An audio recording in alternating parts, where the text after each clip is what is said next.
Okay, hi everyone. So here's my audience.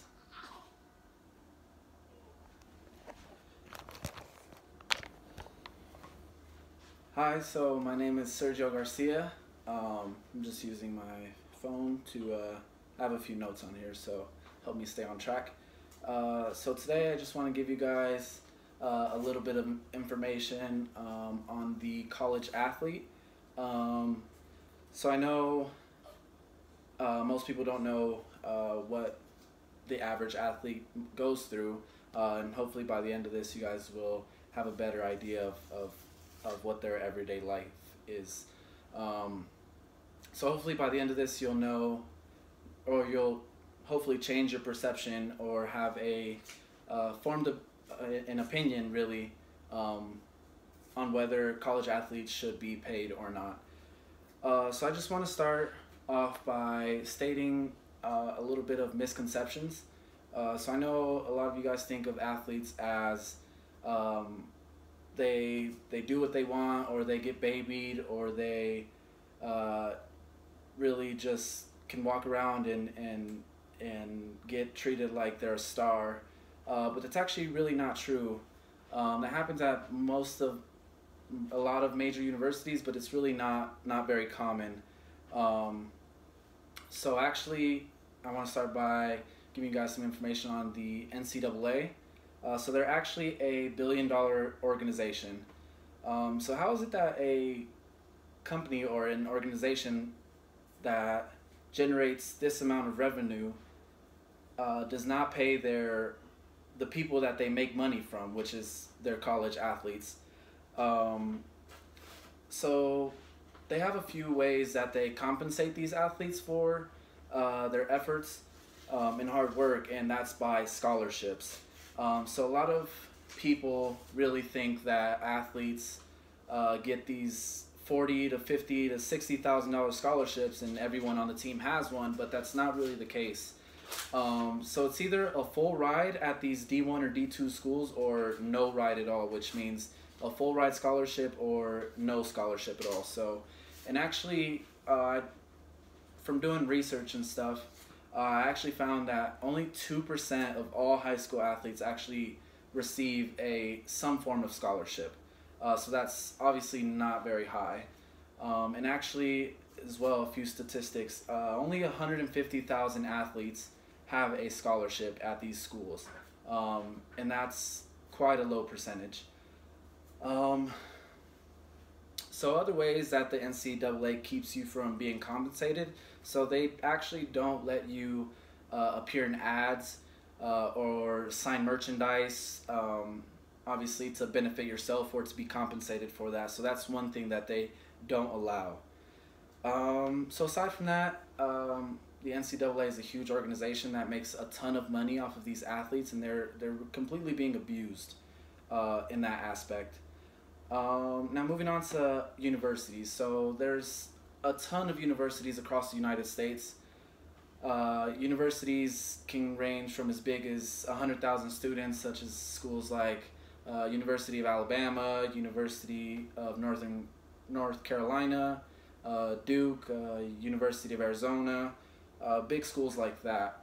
So these schools make so much money based off of these athletes. They have actually, the NCAA just signed a contract for 13 years to the rights of the college basketball, CBS, with CBS.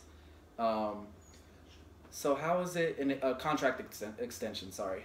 So how is it that all these schools are benefiting so much from these athletes, but yet these athletes are not receiving any form of extra compensation for the work that they're doing? How is it that coaches are receiving huge payouts when they're not doing as much work as the athletes are? For example, one would be Nick Saban. He's the head football coach at University of Alabama. He just signed, or he's getting paid $11 million for 1 year, which he's the highest paid coach. But still, that's a ton of money. So moving on to the life of an athlete. So athletes have really busy schedules. So they, based on a few surveys that I've seen, This was a 2014 survey. Uh, so based on the three major sports, which would be basketball, football, and baseball, all these students average 40 hours a week in their respected sports, training or traveling, things like that. So really, coming from experience, I actually was a college athlete at a school in North Dakota.